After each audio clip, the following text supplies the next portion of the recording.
Hi, and welcome to this new episode of the Lightleaders. Today, we have again on the show, Josh X. Welcome to the show. Thank you so much for coming back. Thank you for having me. It's always a pleasure to see you, brother. Hmm. So, Josh X, I've had you twice on the podcast. Once we talked mainly about food, which is how people usually get to know you. Fruitarianism, like eating raw vegan fruits, bulking up on fruits, and then we had a conversation, again, it was mainly about food with Lauren Lockman, which was really good, the three of us. And I've been part of your community. I've been doing some of your programs, coming to your Q&As, watching your lives. So I'm so grateful that you're here. I'm really excited that you're taking the time to come today. And when I listen to you, of course, all the time, these conversations that I feel are sparking, I'd love to have with you. And that's why I've been wanting to have you. So today, we're doing actually two interviews, so I'll separate them in two parts. The first part will be more around consciousness. What is the fabric of reality? What is this dream, and how do we navigate that? Because I find that you have a very balanced approach of making the most of this life, having a purpose and embodiment, and at the same time being aware of, let's say, in surrender overall. And then from that foundation, we'll talk about what the new us looks like, building community, traveling, maybe new countries, maybe like where's the world going? And I know you have interesting views on that too. Sounds good? Yes, perfect. I look forward to it. I'll let you take the lead and you can bring some substance to this conversation. Amazing. Well, so let's start with, what are you grateful for right now? I'm grateful for existence, for experience. I think if we all quiet ourselves down and we lose our physical perception into a space where there's nothing, we can become aware of that nothingness. There's only one thing that we would ever wish for, and that is to experience. I'm grateful for every moment and every moment I get to experience. And I think we all will find this space if we have that will or desire to know the truth. Because there is no real truth apart from what you truly are. What are you grateful for, brother? Hmm. Thank you, brother Josh X. And yeah, so going to the consciousness and reality, what's interesting is a lot of people, including myself, got to know you through something quite dense, which is food and building bodies through food and what's good for health. So it's very body based, and you're someone who's uh, very much taking care of your health and prioritizing it. When in the spiritual world, sometimes or even often, the teachers and the gurus don't always prioritize their health. Actually, a lot of spiritual teachers don't look very healthy.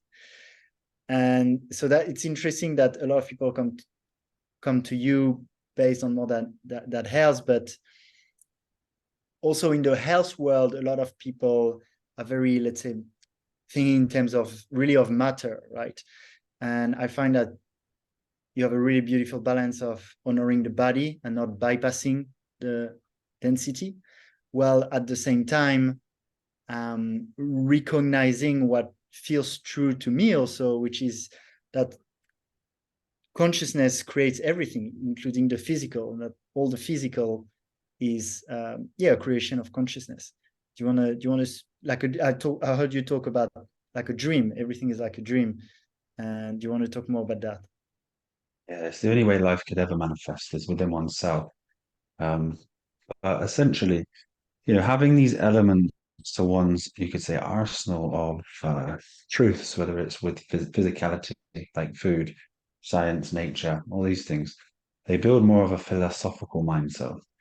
For me, on the journey, it was a very strong thirst that was very unquenchable, with a need to know. So, of course, I went through all these levels of information. Now, information leads you to more beliefs and more concepts. those concepts still lead you to no answer. So it's only through the practical application of the truth do you become wise and carry wisdom from your own experience. So spirituality itself is an or non-conceptualized ideal that nobody will ever know living through the personality. So the more we can learn to dissolve our personality, our identity, the persona that we carry, or we could call it a form of intelligence. This intelligence is consistently interpreting this moment for us via a dialogue inside our awareness, which then we have identified with since its inception. So the more we can dissolve this personal identity, the more we can truly become what truly is and leave the what is not. And as this becomes, as the personal identity has been dissolved, all that's left is awareness. And life arises in your awareness. When we ask ourselves the simple questions or contemplate on them, like the unanswerable question within science is, which came first, the chicken, the egg, the man, the woman, etc. You have to go deeper within inside yourself. Let's use your evening time as you unwind. You sit in your bed, you start to let go. The only way you fall asleep is when you let go of your physical reality. If you try to sleep, you will never sleep. Sleeping is an act of letting go. When you sleep, if there's a subtle awareness within your sleep state, there's this form of lucidity that arises within you. Within that lucidity, you begin as the awareness to observe phenomenal reality in front of yourself. If you go into a deeper state, what happens is you then become identified with the form of the body that you've created in your dream. There are others. There's this body. Then there's this experience. This is no different than what we're experiencing here. You see, if we take it a few steps back, we became aware of nothing. Within the nothingness arose phenomenal reality. Within phenomenal reality, we lost our source as the awareness or consciousness. We then identified as the body. The mind arises within this awareness, thoughts, etc., and experience. This is the only way reality could ever and will ever exist, is through the dream state. So recognizing this dream state within oneself gives phenomenal physical reality less glamour, less magnificence than the person gives it. And I think this is why we said earlier on, within certain elevated spiritual teachers, they give less significance to food because they've gone beyond the concept of physicality and exist in a state that isn't identified with the body. Now, you can identify as the body being spiritually enlightened for experience. You tend to have these lower desires like food and sex. But if the mind is an antagonist against them and has a deep-rooted belief within the persona that these things are negative for the spiritual man, elements of suffering arise. If one identifies with the mind, they become more philosophical. They enjoy poetry, music, fine arts, things like this. And if one identifies with spirit, they lose all desires. So having certain levels of mastery over this will bring a more complex and deeper experience for yourself. But knowing that you are the spirit, that all of this arises within, is very, very liberating. You no longer need to take life so seriously. You no longer have the fear of death, because death is a concept that exists inside the person. So reality truly is very similar to most people's idea of what the Matrix is trying to present. There is no spoon. There is no physical spoon. There's a substratum to the spoon, and this is yourself. And without you, there is nothing.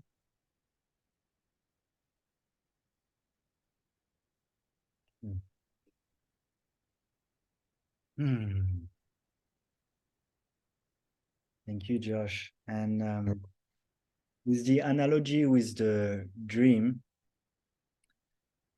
something that had a role with a lot of other modalities in my awakening, which I would identify as mainly the past 6 years, has been partly plant medicine. And what we usually describe with a dream, actually, it's what happens to me a lot with plant medicine ceremonies, where when you have a dream and you wake up, you realize the dream was not real. And when I was on a plant medicine journey, it was exactly the same sensation, that my everyday life was a dream when I was in that state of consciousness. And coming back to my usual state of consciousness, Mm-hmm. I remembered the feeling of knowing that this was still a dream, and it felt real now because of my state of consciousness. That's exactly it. You see, we are identifying with the body because we've lost our source. And it's so easy to do. And as we do this in dreams, when we sleep, I'm sure that you can remember tripping up in a dream, experience an emotion in the dream. Like many people's dreams when they're young is going to school and realizing they had no clothes on. I don't know if you've ever experienced this type of dreaming. You're playing out the mind's fears, and that emotion's there.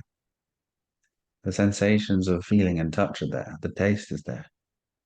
Anger is there. All these things that we believe is attached to the body are in your dream. Love, the feeling of love. And the more we can separate and lose ourselves from identifying with the body and begin to identify ourselves as the consciousness, as the awareness that this is arising within, the closer we get to ourselves, the closer we can have a more in-depth, in tune experience that we were here to do, is really to enjoy. And we have within the spiritual community the idea, and I don't feel like many people truly understand it, is that we are the creators of our own reality. And I feel as soon as people interpret that mentally, is they have the idea that the reality external to them is changing, or it should change. And then that kind of dampens their belief on their reality. Now, when you truly understand the mind and its judgments and its interpretations, we say the ego, the mind, the intelligence, how we interpret each moment, each situation, each interaction is how we see the world. That's our power. That's our creative force. The external is the expression of the oneness, the great consciousness. With our individualized consciousness, we have the power to create our reality from what is seen.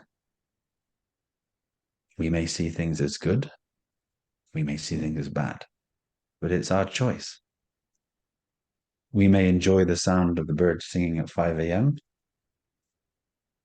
or we may hate it because we're tired. Both the same bird, both the same time, very, very different emotional content, very different body experience, very different mental experience. So we should become masters of ourselves and understand that there's a perception behind everything with a persona that's consistently judging each moment. This is why the virtues are so powerful and so important on this journey, because we attune ourselves. Fortune is fortuning, and to us, the greatest gift is happiness. Essentially, all man is in the pursuit of happiness, but they're not sure how to bring it. And it doesn't mean your situation needs to change. It's the perception on the situation that needs to change.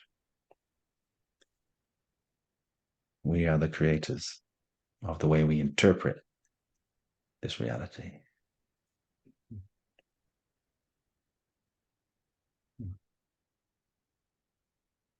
Yeah, that's beautiful. And there are a lot of things that come to mind that would be exactly the same and that I could do with pleasure or with resistance.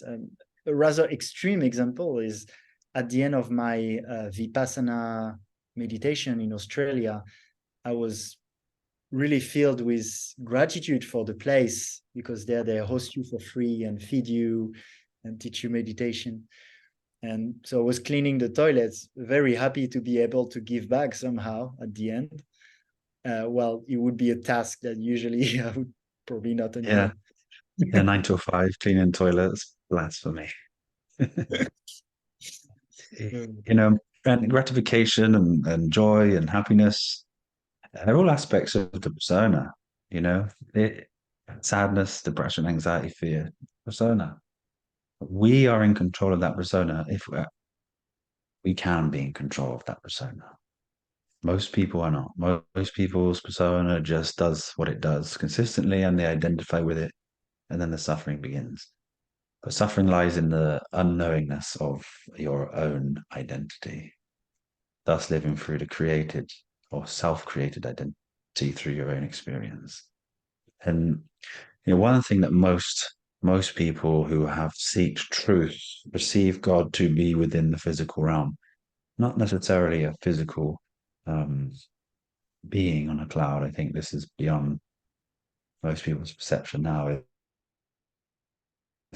It's God is a substratum of physicality, so they go towards like atom or magnetic fields that generate the ether, which life is, obviously within. So if we observe, I don't like using the word atom because atoms don't truly explain it. It understands magnetism. You'll see that there's these two polarities, these two energies. There's a positive and a negative. And as they reciprocate, they create this neutrality. It's called an inertia plane. That plane is a light lane. It's a lane of light, and phenomenal reality exists within the construct of this plane. But of course, if you go beyond that, this idea had to be created, and creation happens from thought. The consciousness, the whole God consciousness, originally had an idea, and that idea was to experience. So the lower forms were created through thinkingness. And as thinkingness or consciousness expanded, more complexity, more depth to its creative power continued to be expressed. And this is something that's happening as a continual experience. Is consciousness is expanding. Our consciousness is expanding. We are the play of the great consciousness's questions to understand how it needs to play out. So we are at the pinnacle at this present time of the creative force of form as a human being. Most have lost themselves in a human doing and have become the person. So this whole expressive consciousness, not only does it express itself through music, through images, through symbols, through numbers, through words, it expresses itself through us. And if we have the desire or the will to know the truth, you can find the truth in a syncretic way through absolutely everything. And the closer we see to this wonderful grand design, the closer we are to recognizing consciousness within itself. And this is one of the things that really was very inviting to me, was knowing everything in the beginning stages I built this hyper form of intelligence that really had no knowing of itself. And then through a great journey of inner contemplation for many years, was I able to discover that which I truly was. And I let go of that intellect. And what I did was I kept the answers of all of these important treasures that I picked along, and I left all the information alone. It doesn't really serve us, you know. It can serve us if we're like of a philosopher or a philosopher's energy field. You know, we really are that one which is seeking everything, but it will elude us from ourselves. So don't never give up. Don't create boxes within yourself. Don't limit yourself to ideas. Become very passionate and believe that you have a purpose here to tell others what you found out. Because within the great consciousness and within our individuality, in divided duality with the persona and the self, that will within us will seek and find. And no matter how much we try to tell others who have no will to find, it is a wasted effort. It creates cognitive dissonance, a separation between you and the person you care about. And I know that most people will tell their family and their friends because they care. But this is still identifying an elements within your persona and understanding the complexity of the persona in others. It doesn't serve you and it doesn't serve them. So we respect the will of others. We understand the will of consciousness. We lose the desire to change what's going on within the world because every being and everything is exactly experiencing what it needs to experience at any given time. That gives us more power. We have less desire to change that which is already perfect. Because who are we personally to have the idea that what God has created isn't as good as what we believe it should be?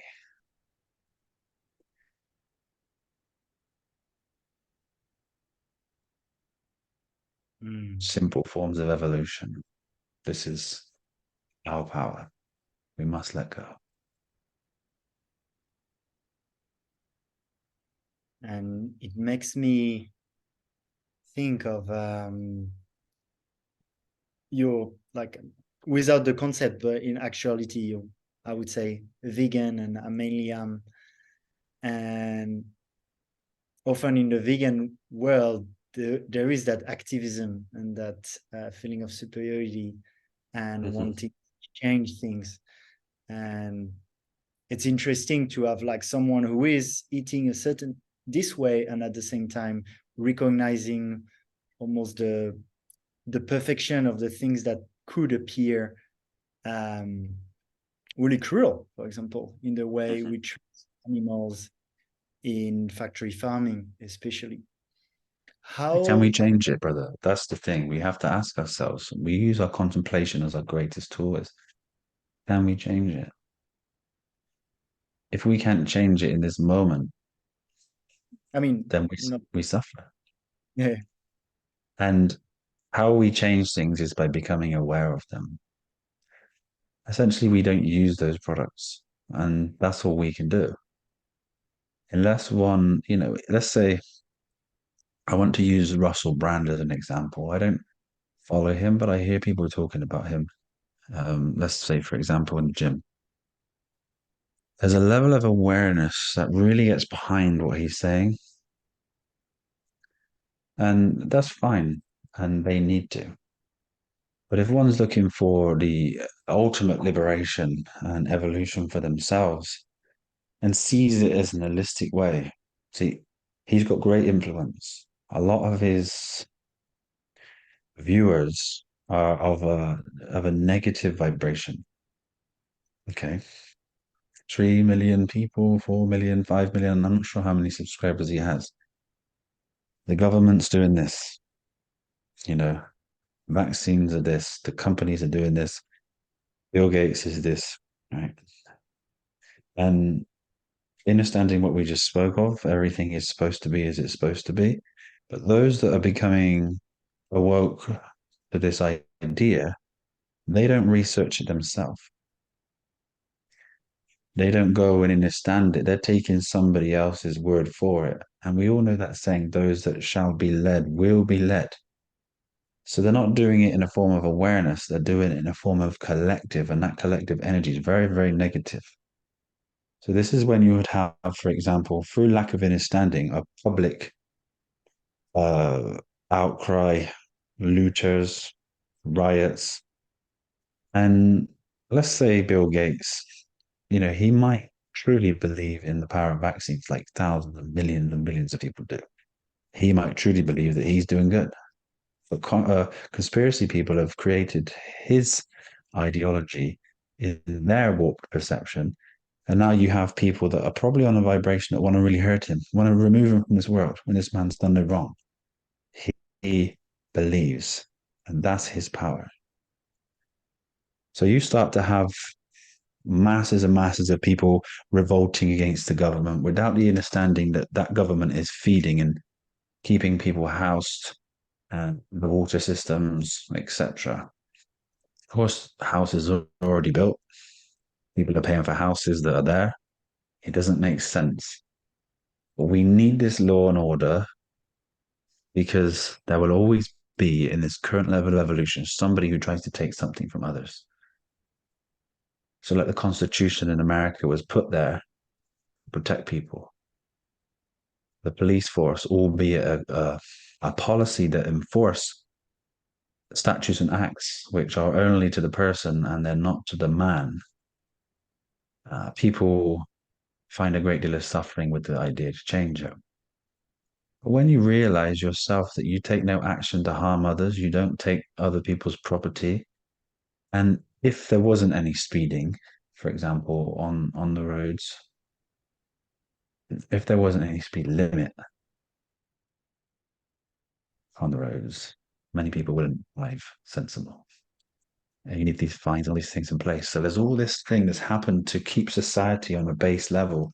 But when we elevate ourselves, we act in accordance with kindness. We act in accordance with empathy for others. So we bring homeostasis, lose the desire to tell others. We've found this information ourselves. Others can. We accept others as they are. We free ourselves. Life is about you and your freedom. If you try to change this, you suffer. You lose the freedom. You've now manifested a desire that is out of your hands that will never be quenched. And we should try to recognize this. And it'll be very liberating for us. Thank you, Josh. There's just something I didn't understand is when you said if there were no fines for speeding. If people speed, they get a fine, which means they get charged, say, £60. If they pay it within 2 weeks, it goes to 120 after. You have all these people focused and fixated in a micro compartmentalization of law where they really think this is bad. People shouldn't be charged. It's a free road. It was built by us, and which is absolutely perfect. So if you are of that elevated consciousness, respect the roads. Because you perceive life in a certain way, you believe others do, but they don't. So what we have to do is respect others for how they perceive life. If it's perceived by us as negative or positive, it's a different story. Others will take advantage at this moment. Others will speed. Others will endanger life. But it's these concepts that keep the rigid persona in a certain alignment with law and order, as consciousness has expressed. Otherwise, it would be anarchy. And one of the things that I did when I was young was focus on this aspect of law, understanding everything and finding out the base law overrid every type of commercial or personified character, your name. And there was a level of emotion that arose within me that had a desire to change it, to awaken others, especially with all the other things, food, magnetism, the geometry of the earth, and it wasn't freeing. And it doesn't free you. Knowledge is not power unless it's applied. And then it becomes wisdom, and that's truly your power. Yeah, it raises more questions for me.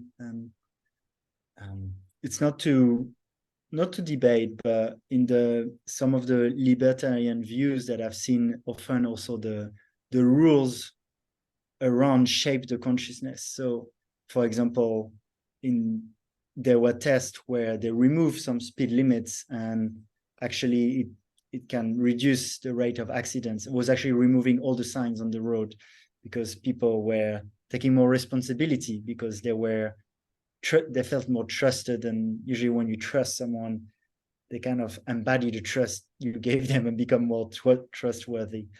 So it Flip is it around, brother. Flip Hmm? that around. Instead of the rules shape the consciousness, I think consciousness shapes the rules. Well, Consciousness is expressing at all moments, and the rules in specific areas would be related to the level of consciousness there. So you're right in one way, but consciousness is the substratum of all form. So truly, it is actually consciousness which is creating the rules rather than the rules shaping the consciousness.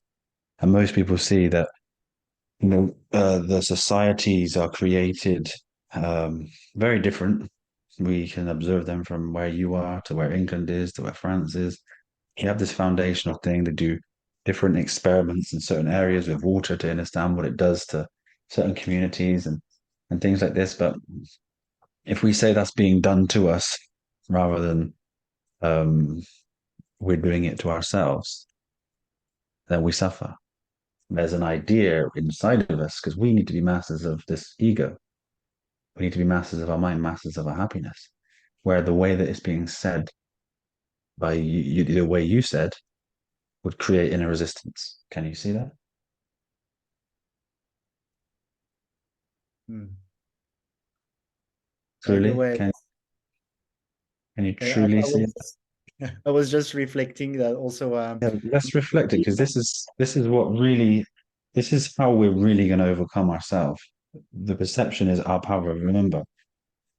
So if we say that rules create the consciousness, then we give the power to rules.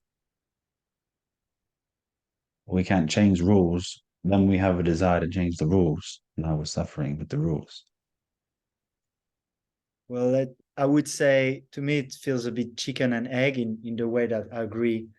Uh, the rules are the reflection of the consciousness. But then but yeah, okay. So then the consciousness can improve the rules, and then in turn that can improve And the then if you conscious. give your power to consciousness, surrender to God, let's say, and recognize that everything is perfect, those rules that are in place were created by consciousness itself. It takes away the power from the person. You lose the ability to change it because you recognize it's perfect. That's an acute adjustment within the mind that then brings a level of freedom.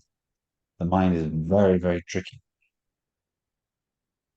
And it's interesting that I'm living in a place where anyway you can't really get a ticket for speeding, because in Bali you don't get tickets for speeding. The motorbikes don't go fast enough. Yeah, the dogs crossing the road are the Yeah. more effective to stop me speeding than the police. So yeah, no speeding there anyway. Yeah. Hmm. The other thing it raised when you shared about it is when I think about activism, and how much peace and happiness we find in understanding the perfection of everything, and at the same time, the immense gratitude I have for some of the activists that helped me, I would say, awaken to certain things, which is, even though everything is perfect and consciousness, for example, physical based things. So an example that comes to mind is about 4 years ago, I went to an event called New Earth Festival here in Bali at Akasha in Ubud. And the organizer is someone called Sasha Stone, who's quite famous in the conspiracy world. And I've had him on my podcast actually more during the pandemic time when I was more into into this. And right now I'm also the same in the way that I really focus on the beauty of life and the perfection of all, and I don't spend so much time. You take the example of Russell Brand. I don't really watch Russell Brand either, or Sasha Stone, and I don't really resonate and understand when we talk about the negativity. At the same time, I'm so grateful that some people do that, because I mean, for me, I know it's been effective, right? So how do you combine understanding that perfection and at the same time um, the importance sometimes I feel of sharing more truth and being into truth speaking? This comes down to the level within consciousness. You know, for example, these ones here will be more passionate about the gnosis they have coming from persona, with that desire because they have a belief in it that they're going to change others, when others have to be receptive and they're on a process of changing themselves. So they are all just an expression of consciousness on a different level itself. But the idea would be for somebody who's looking for or to find themselves is this process of inner contemplation. Could you express yourself in a way where you weren't coming from persona? You said information without a desire to tell others, without a desire to change others, with an understanding that everything is perfect. But you were planting seeds within a community, and then you're free. You just don't want to fall trapped to your own mind, because you lose happiness, you lose peace, you lose presence, you lose understanding of what truly is, because you're trying to change something which changes itself. Please prod at me if you need some depth or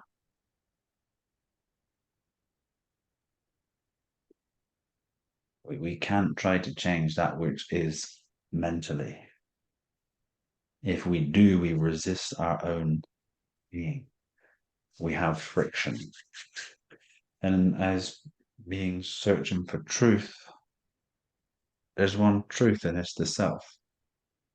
That self can express, can perceive how it wishes to.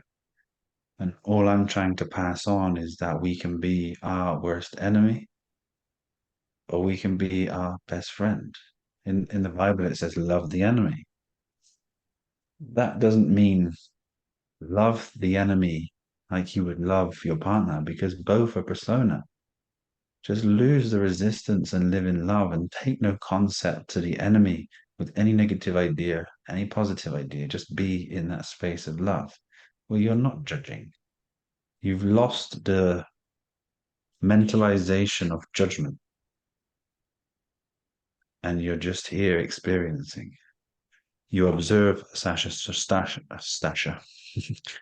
You observe Sasha Stone and what he does without judgment.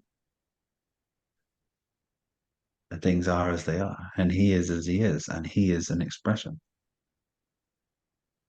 And for me, I never wanted to get stuck because I wanted more. And more and more and more and more and more. And then you can recognize reality, the expression of consciousness, everything's interconnected. But who am I? What am I? Where am I? When am I? These questions should be answered by that which is seeking ultimate truth. And that is only found through intense contemplation. And that's why I was speaking of those ways around, because that's just an interpretation. One brings you happiness, one brings you negativity. One brings desire, one brings acceptance. You're the creator.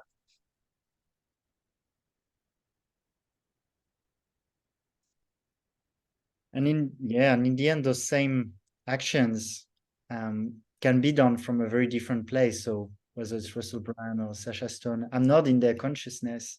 And actually, when I spoke with Sasha Stone, I felt that there was more than the angry activist. I felt the consciousness behind was actually playing the game of it and quite conscious of the play. And even when I asked him about like, who are these, the cabal, and his first answer was there were the part of the, I think it was the unresolved part of ourselves. Okay. Manifested through an Anthony Fauci, through a Bill Gates. Yeah. So that's a good answer, because that really expresses it for one that can see that. That's true. We are answering our questions as we go on, or answering the questions of Creator. Yeah, and I was surprised, and I thought it was a very beautiful answer, and that's great. Well, when I listened at the time to David Icke, for example, the answer would have been more like the lizards at this, and the child. Yes, he's definitely for the new aspiring truth seekers, and I hope many don't get stuck there. But shares a lot of things, which usually bring up the emotions. Then the emotions can be challenged, and the individual perception should be attuned. Josh, I shared more at the beginning that for me, as part of many modalities, I've used plant medicine to play with, explore consciousness. I'm wondering if it's been part of your experience. No, I've never tried anything. I obviously experienced cannabis, but it's not very powerful in that sense. I think that's a tool for contemplation, bringing some of the people say it's anxiety, but I feel like it brings aspects of yourself to the surface that need to be challenged, so it can be used as a powerful tool. The history of it is you're not at risk of any type of mind control within the media. It's non-conducive to it. I think there were plenty studies with the sex slaves where they give them every drug apart from cannabis because of the aspect it didn't allow the mind to be controlled. So in that sense, it's a great tool. As for any psychedelics, I've never tried any of them. Don't really have an interest to. Not saying that I wouldn't do it just to experience it, but I just find myself and my lucidity enough. Just experience different things every night with the ability to manipulate or express in your dream state. That's another great concept of the world is Luciferianism, isn't it? How would you perceive Lucifer? I think I spoke on it a few times, but within the concept world of the Cabal, Freemasonry, etc., they say they worship Lucifer. Even in the Bible, the god of this world is Lucifer. There's very great logic to this, which then brings relief and understanding. But as you are now, how has the mind or the information been passed to you about Lucifer, if any? Can I ask? Yeah, I haven't really looked or thought about it much, but to me, Lucifer is another name of the devil representing evil. So in the world of today, and the context of people into conspiracy theories, and it would be people who want to control, enslave humanity. Yeah. Yeah, and I think that's what the idea is that's passed around, or what the Bible would say, the spreaders of hearsay and untruths now.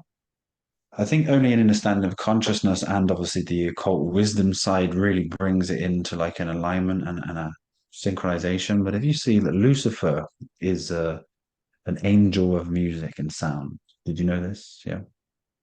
No. He was the head of music and sound as an angel.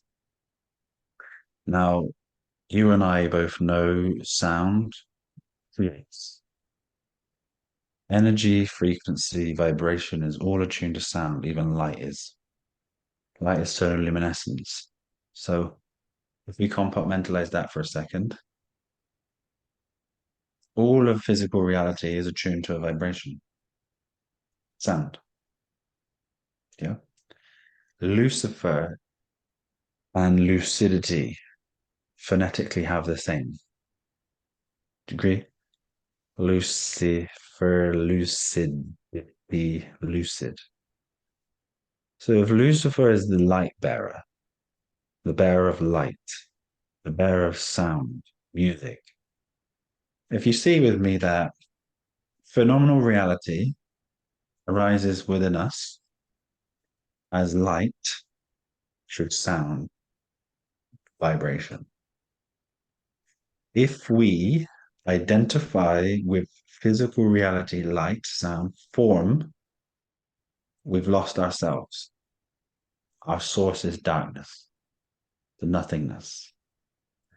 Lucifer is the god of this world because this world is light, this lucidity is energy, sound. So if we lose ourselves to the light, we believe in personification that we are the body and this world is just what it is, forgetting our source. This is the trap of Lucifer. It just means we've identified personally with the world. Do not love the world or anything in it. Love yourself. Yourself is the source, consciousness. It is the same as the demiurge, right, for the Greeks. You could say, I don't know too much on the demiurge. I haven't really studied ancient Greek other than philosophy. But Okay, if it's a it's similar, then yeah. bit similar. Demi, Where it's a kind demi, of demon, but actually what it does is to make you forget where you came from and okay. identify the Yeah. density and And that is just an archetype of that.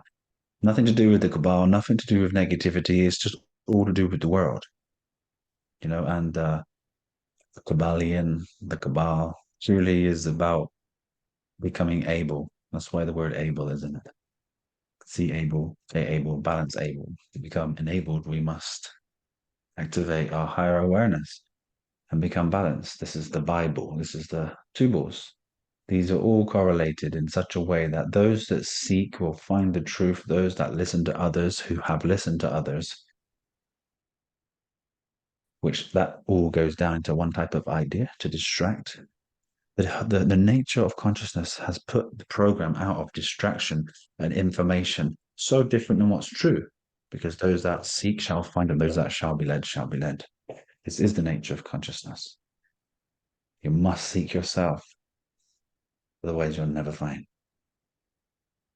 Morals and Dogma, Albert Pike, 33rd degree Mason. People say it's very negative. You just read the first verse. You'll see. You'll see for yourself. They interpret things in a different way. They give some depth and some symbolism, but it's about love. It's about virtue. It's about mastery. It's about your inner perception. It's about becoming a master of perception. This is your power. Yeah, and sitting here with you now, somebody somewhere who knew nothing of you, who asked across this conversation, I'm sure they'd have the idea that you, with your lights behind your head, is a symbol. And this is devil worship. This is how the mind is. Your devil horns. And it's funny. I I've was seen it. thinking about it at the beginning of the interview.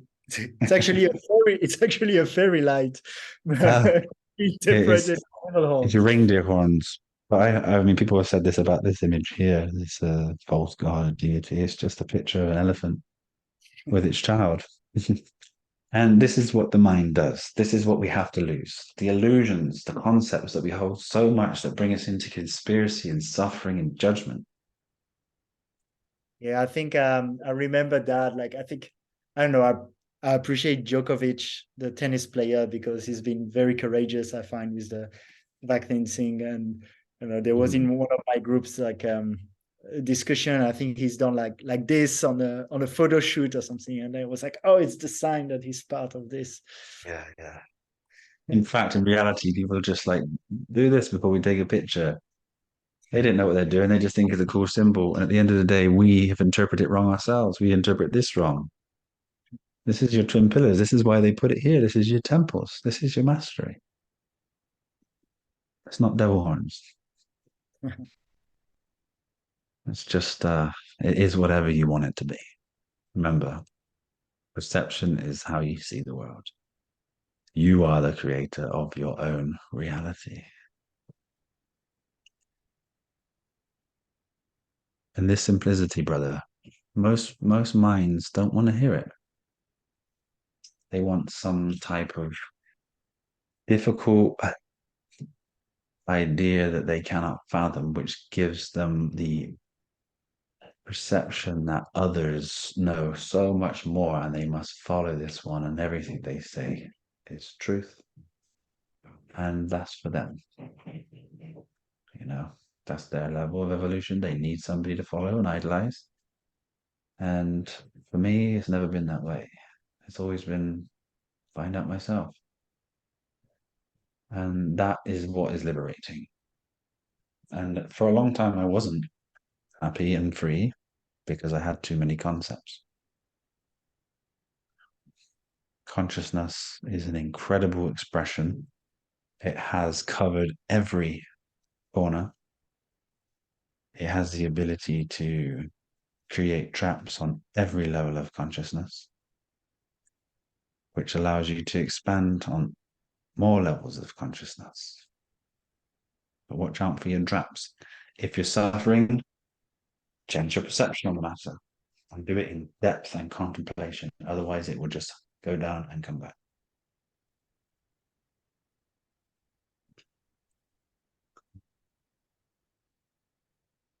I'm also curious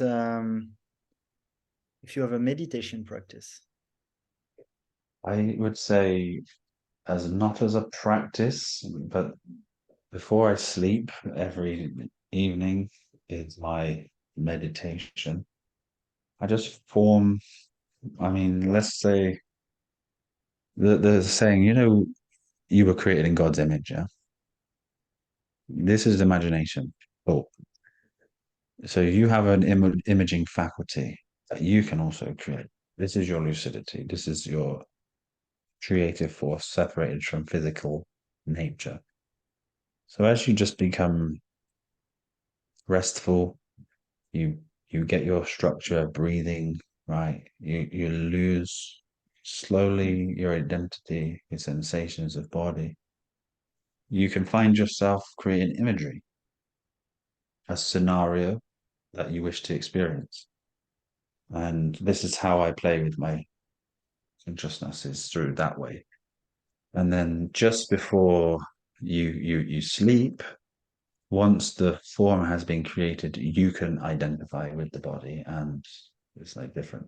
It's actually a conscious experience of dreaming that can last for days, for months in your perception, but only an evening here. As for meditation, I see it as more of a practice. And practicing doesn't bring you closer to yourself. For a moment, you might find peace and quiet, but once you've finished, you're still stressed when someone beeps at you in the car, or you have a crash, or these types of things. Your partner stresses you out, your children, work life. Going shopping, you find yourself impatient because you want to change this queue. You need to be somewhere, you're rushing, this mentalization. So meditation has always been, what it says in the word is me, die, at ion.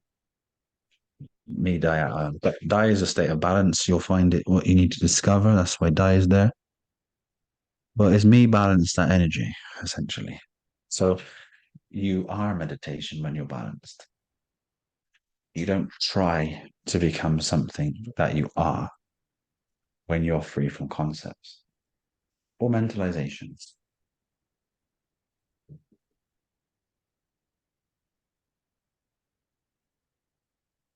How about you? Do you have a And I think when you're, practice of meditation, brother? I do, yes. I do, yes. Vari has started with transcendental meditation, which is twice 20 minutes, about 5 years ago. Then 4 years ago, I did Vipassana, but then I went back to my transcendental, and sometimes I was doing less. And since my fast, actually, I got back to my Vipassana, doing 2 times 1 hour for like a month or so. and now I'm back to more twice 20 minutes. I'm also, when I look at you, like same with whether it's the plant medicine or the meditation, it's like ultimately these are just tools to have certain states of consciousness that you can achieve without, and that ideally you maintain. Maybe not medicine one for the whole day, but at least the meditative, like every, you can be in meditation all the time while living your life, right? Yeah, so of course. it's been a little bit of again, I try not to be in the mind about it, but it's been a little bit of a trip for me to ponder on meditation, because I do feel I need it, because I still get like sometimes stressed in the traffic and impatient, and I feel like it helps me. At the same time, my mind thinks, oh, why don't, instead of meditating, why don't you just be meditative while doing what you want to do? So, I would say for my own personal experiences that meditation, of course, I've tried it. It feels good. You lose your states of consciousness. You just become still. The only way that you'll ever find freedom, and I truly, I would say more to know this than believe it, is through contemplation. In that moment, you're seeing your stress arise when you're in traffic, when you're finding yourself rush or you're impatient. You have to sit with yourself, find the root, understand the mind itself. Okay, we all know that we're identifying with its mentalization. But how do we overcome that? Many teachers, just say don't think, which of course is correct. But to not think, there's multiple layers beyond that. Ask yourself, can you change the situation in that particular time? Go deep within yourself, recognize that you can't. You can't change this. Does it really serve me feeling these feelings, or where is this coming from? And then see that, okay, I want to change the situation. I'm trying to change what is. I'm resisting the isness here. And acceptance alleviates emotion. And you can learn over time instant acceptance in that moment is an instant letting go, thus then surrendering. And as you continue to go through these things one by one, you just continually liberate. And that is truly the need of dedication from us looking for truth is the inner contemplation. In the moment these things arise, challenge them, recognize them, and surrender them. I'm very aligned with what you share, and that's actually I want to say the goal, but understanding the perfection of the journey being the destination too. So Yeah. and wanting to be there will be the the problem itself. But You're very right. but let's say this is ideal, and I'm very happy, for example, if you're in that state of consciousness, and when I am sometimes. However, while in theory I would prefer to not need to meditate because I'm always aware and in presence, the reality is, because I'm not, I feel that meditation is like a training ground to be more in that constant state of presence, and then I wouldn't need it, I feel. Presence. Look at the word is pre-sense. Like innocence is in no sense. And senses arise from your experience, but they arrive after. So you see that, okay, you were okay before this mentalization arose, this thought. Then you attached to it, then you suffered emotionally. The emotional content arose, then you get anxiety, you get fear, you get fight or flight, or these types of things. So the idea is, rather than practice meditation, is the practice remaining as you were when these things arise. See that actually there's a reactiveness. For the reactiveness, I was okay.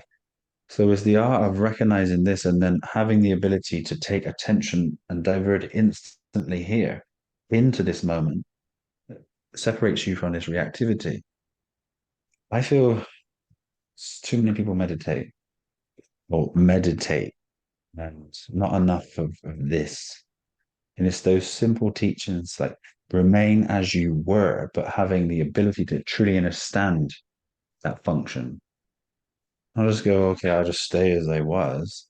Really understand psychology within yourself, the persona, the identity, the conflict that arises so rapidly that creates this fight or flight, and how to separate. Usually in the beginning stages for me, when fight or flight was arising, it was a just blew out till there was no breath left. And that was enough to take my attention off of mind, mentalization, into this breath that allowed me to not attach to this energy. And then the contemplation would arise. Wow, okay. And you start to really use your own awareness to figure yourself out. No one's going to do this for you. Peace will only come when peace only comes when you come to terms with yourself and you bring, I'm looking for the best word here. Not homeostasis or balance is not the word. You reason with yourself. You recognize your illusions. They're all illusion. They're all personified, instant interpretations. That's our freedom. That's an elevation of consciousness. That's being woke.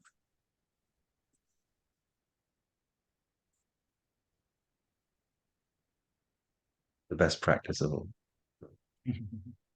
And then you realize there's no practice because you already were everything that you've been looking for. You were always balanced. It was the persona that wasn't. It was the intelligence that interprets your reality and feeds it to you that you identified with, and you became lost. So simple. In a world of information, brother, we get lost. In yourself, you find. Hmm.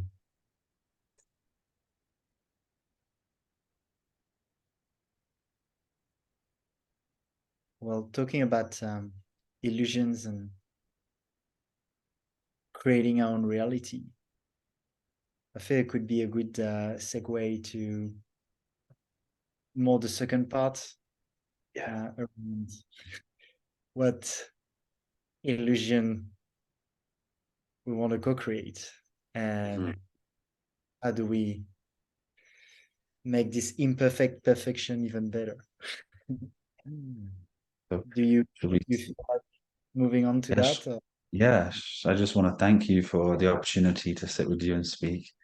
And thank you for everything that you do and everything that you are. And thank you to all those that tuned in and gave us their time.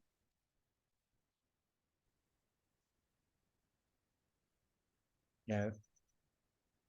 Amazing. Thank you, Josh. And yeah, of course, if you want to hear more, Josh, on these topics, and your beautiful wife, Michelle, also, you often go live on your YouTube channel. We'll put the link in the description.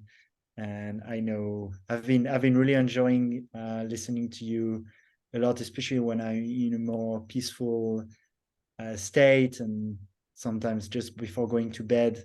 Usually it's been you or Muji, so that's That's a compliment. Thank you. yeah, And really. of course, we have like regular community challenges. And I'm just at the moment rebuilding our virtue course, which is going to be a community challenge where we practice each virtue for 1 week in a stand, each aspect of, let's say, charity, for example, and how charity doesn't come in necessarily giving money. It comes in time. It comes with patience. It comes with the ability to give without the idea of expectation or something back. It comes with the ability to give anonymously. We are not looking for personal gratification through that process of charity. The mind's complexity here is what we are trying to understand as we progress to recognize the ultimate power we have. So this is coming soon. We've just finished our community fast, xfamunity.com. If you wish to support us, we would love your support so we can continue to do what we do. And yeah, I look forward to speaking to you next on your new subject. Thank you so much, Josh. Thank you, Thank you, everyone. brother.